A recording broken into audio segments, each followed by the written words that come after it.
Ladies and gentlemen, it's time for your 9 p.m. English News Edition. Here are the top stories. Preparation for the Second World Summit for Social Development.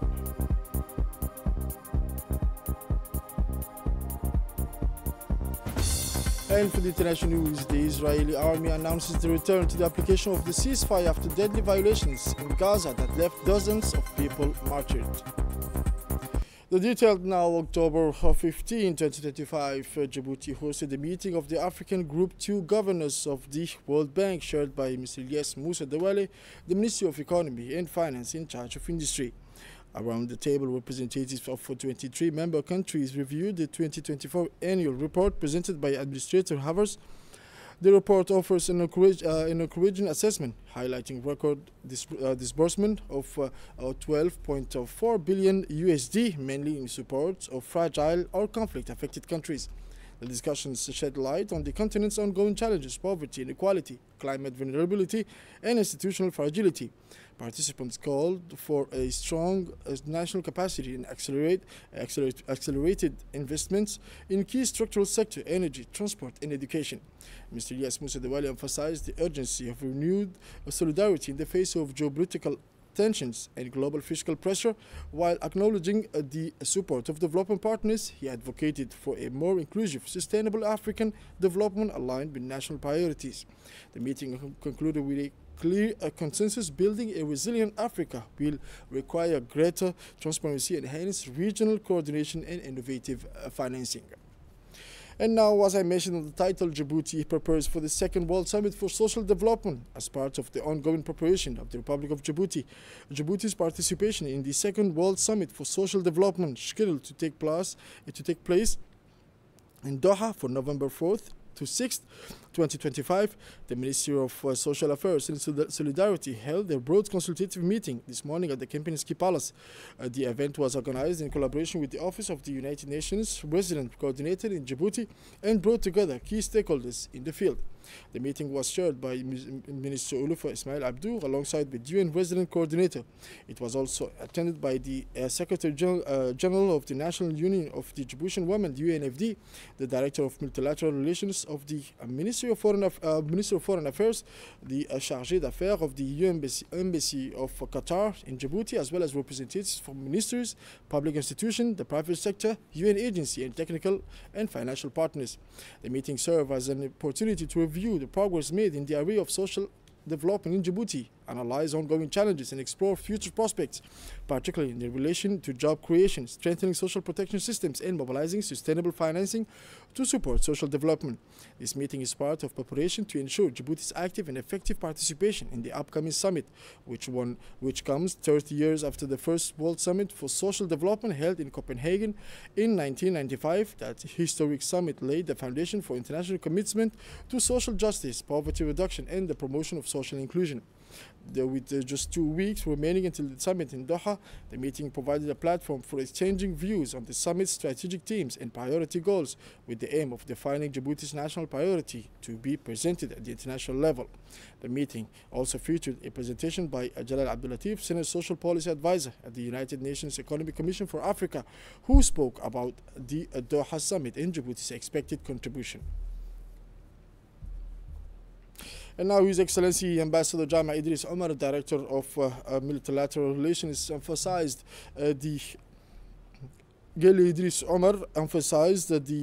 strategic importance of this summit for Djibouti, describing it as a valuable global platform for exchanging experiences, fostering dialogue, and showcasing successful policies in the field of social justice, to empowerment of vulnerable groups, and the promotion of inclusive and equitable development. And now, for her part, the Minister of Social Affairs, His Excellency Mrs. Ulufa Ismail Abdou, underlined that this summit holds particular importance for Djibouti, as it provides a strategic platform to present the country's achievements and innovative approaches in the areas of social protection and sustainable community development. She stressed that such international gatherings are essential not only for sharing experiences and success stories, but also for strengthening regional and global partnerships that support inclusive development. And now this morning, Monday, October 20, 2025, the Minister Delegate in charge of decentralization, His Excellency Qasim Harun Ali, held two working meetings. The first meeting, a kick-off session, was organized via video conference with Espile Consulting, the firm tasked with conducting an institutional diagnosis of the Minister Delegate in charge of decentralization. During the conference, the Minister and his team discussed various topics with the Espile Consulting team. They talked about the objectives to be achieved, the recommended working methods, the missions scheduled, the Minister's priority, and the expected outcomes of the study. In his opening remarks, the Minister strongly underscored the critical importance of this comprehensive and timely study for the Ministry's ongoing development, effectiveness, and ability to meet the evolving needs of the public. He highlighted that the Ministry is at a pivotal moment and expressed his firm expectation that this institutional review will yield tangible, concrete, and actionable outcomes.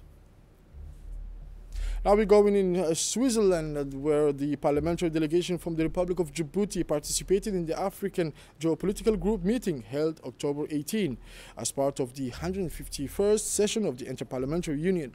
The meetings gathered all countries attending the session, during which elections took place for several vacant positions across various fields. Djibouti, represented by its delegation, put forward a candidate for one of the vacant seats on the Interparliamentary Union's Executive Committee. Deputy Hassan Aden was unanimously elected by all participating delegations.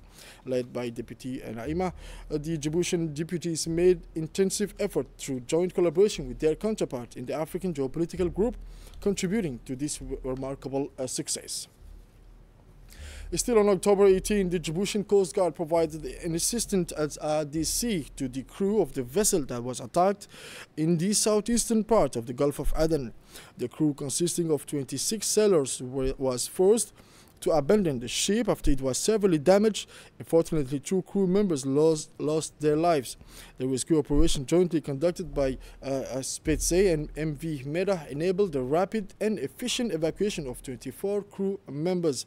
The Djiboutian Coast Guard played a crucial role in operation by deploying its patrol boats to escort the vessels carrying the survivors to the port of Djibouti, ensuring their safety throughout the transit. This intervention exemplifies effective collaboration and cooperation between the Coast Guard and allied forces operating in the Gulf of Aden area, particularly within the framework of maritime security and safety missions. Thanks to this joint action, the protection of human lives and maritime security were successfully maintained in a particular and stable context. The Djibouti Ports and Free Zone authorities participated in the rescue operation of the crew MV Falcon flying the Cameroonian flag. The MV Falcon was sailing approximately 130 nautical miles southeast of Aden port in Yemen en route to Djibouti when an explosion caused a fire on board, leaving the vessel adrift. There were 26 crew members aboard, including 1 Ukrainian and 25 Indians. Thanks to the rescue effort, 24 crew members were able to abandon the vessel and survive after the passing methane tanker MV Meda conducted a rescue operation, while 2 crew members remain missing. The rescue operation was carried out by MV Meda with the assistance and coordination of the Djibouti Ports and Free Zone authorities. Meanwhile, the ASPIDE's mission notified all relevant authorities, and nearby ships were instructed to maintain a safe distance due to the risk of further explosion, as the vessel were fully loaded with liquefied petroleum gas. The Port Authority reaffirmed its ongoing commitment to the principles of the 1974 International Convention for the Safety of Life at Sea, which emphasize the duty of all maritime personnel to ensure the protection and safety of life at sea.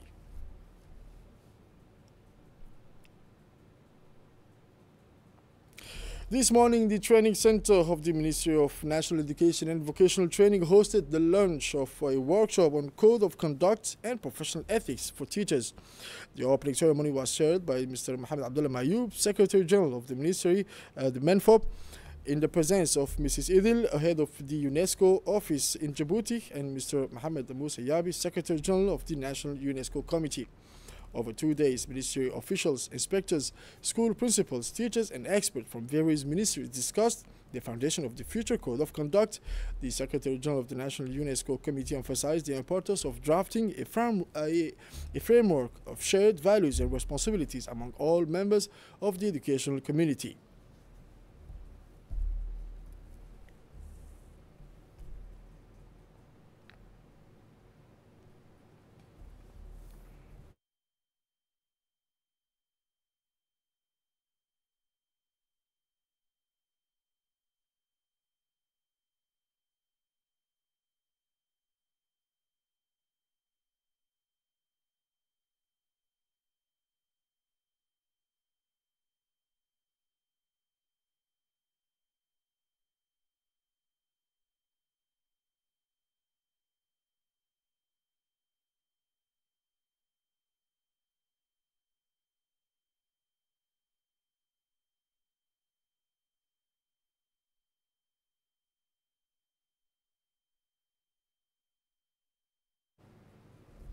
And now in his speech, the Secretary General of the National UNESCO Committee emphasized the importance of this meeting to discuss teachers' professional ethics within the framework of the National Teacher Policy, where this topic represents the seventh of 9 key areas.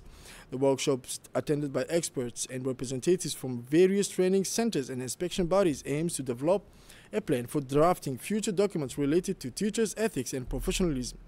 Mrs. Idil Musa, head of the UNESCO Office and National Program Coordinator. Mrs. Idil stated that two-day event focus on teachers' professional ethics, affirming that teachers are the cornerstone of education and sustainable development. And now the Secretary General of MENFOB, Mr. Mohammed Abdullah Mahyoob, highlighted that the national education policy is a priority for the ministry and a strategic issue in the development of the educational system. In his remarks, he emphasized that the MENFOB is implementing measures and activities to improve the conditions of the educational process, noting that the key factor in learning equality is the teacher, which is the goal they strive to achieve. And now still the Ministry of National Education and Vocational Training officially launched the National Week dedicated to sports and health for all in Fukuzawa, an initiative led by the MENFOB, the Ministry Mustafa Mohammed Mahmoud in partnership with the Ministry of Health. The launch ceremony was shared by the Secretary General of both the ministries, the MENFOB and the Ministry of Health. The event began with musical performances and dances presented by students from Fukuzawa. Fukuzawa School, like other educational institutions in the country, offered a variety of cultural and sports activity aimed at both students and teachers. These activities included walking, running, excursion, team sports, swimming, and cultural dances, with participation from medical staff, providing health advice and conducting preliminary health checks when necessary. Doctors will also participate in lectures in the health of on the health benefits of sports alongside life and earth science teachers. The event emphasized the importance of national mobilization of the educational and health communities to work together to ensure the sustainability of this project and to raise public awareness about regularly practicing physical activity in school, workplace, and homes.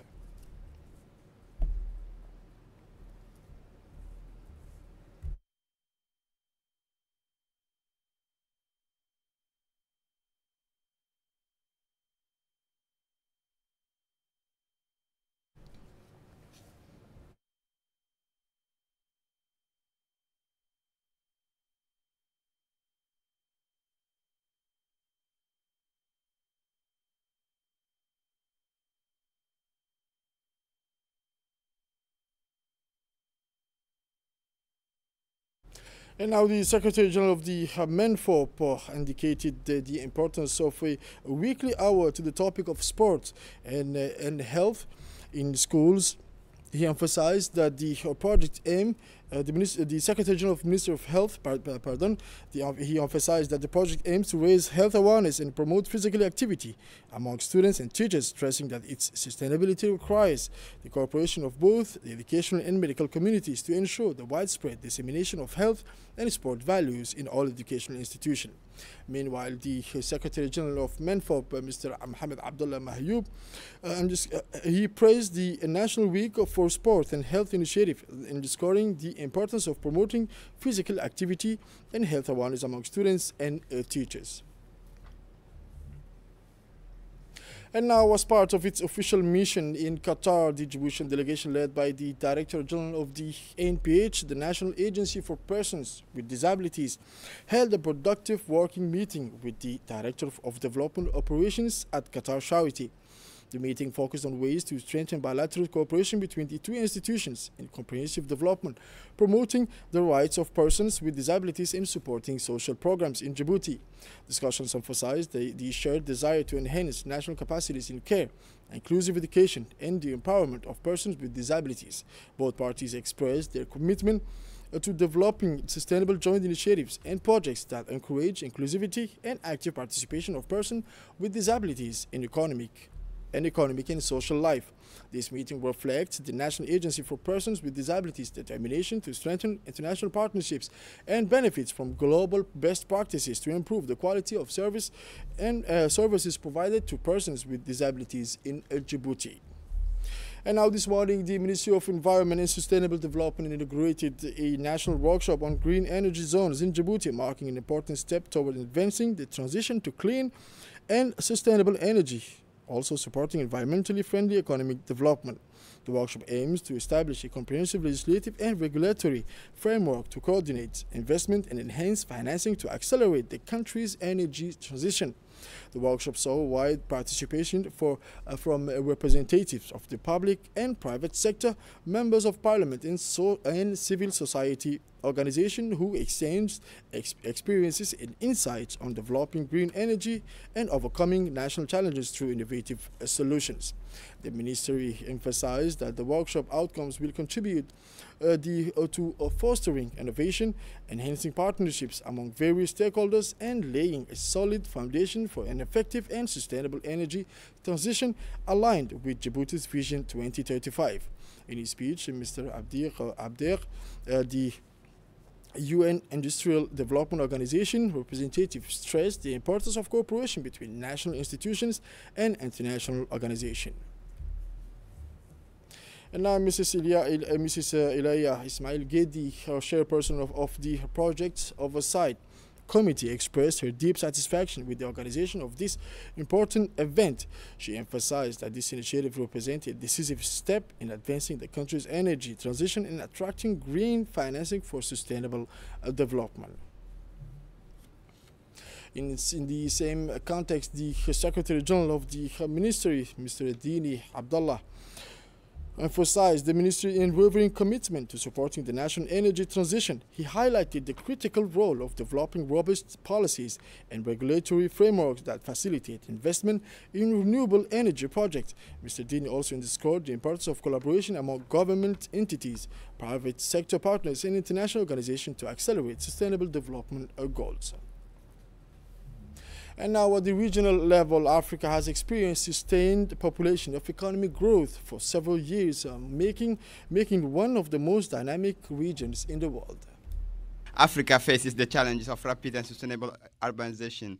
Africa has experienced sustained demographic and economic growth for several years, making it one of the most dynamic regions in the world. However, this rapid development comes with a major challenges managing accelerated urbanization while ensuring its sustainability. According to projection, the proportion of Africans living in urban areas will increase from approximately 40% in 2020 to nearly 70% by 2050.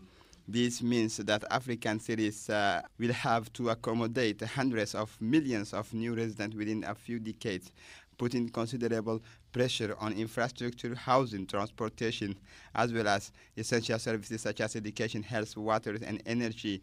Yet, this rapid urbanization also represents a major economic opportunity, provided it is well planned.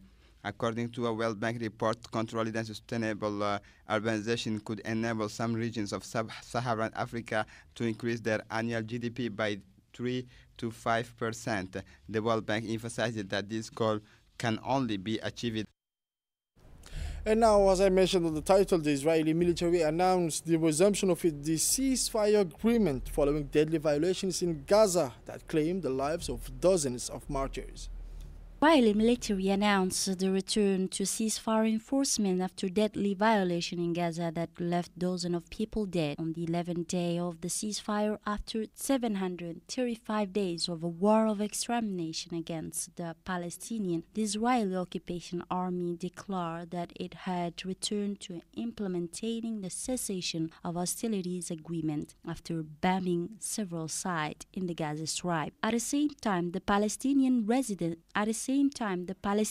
resistance movement Hamas reaffirmed its commitment to the agreement, accusing Israel of violating it from the moment it came into effect. Discussions are underway between the various parties and mediators to establish a banding mechanism to address any future violation in the Gaza Strip. Meanwhile, Israel public broadcaster reports that Washington had informed Tel Aviv that it could respond violation, but without jeopardizing the agreement.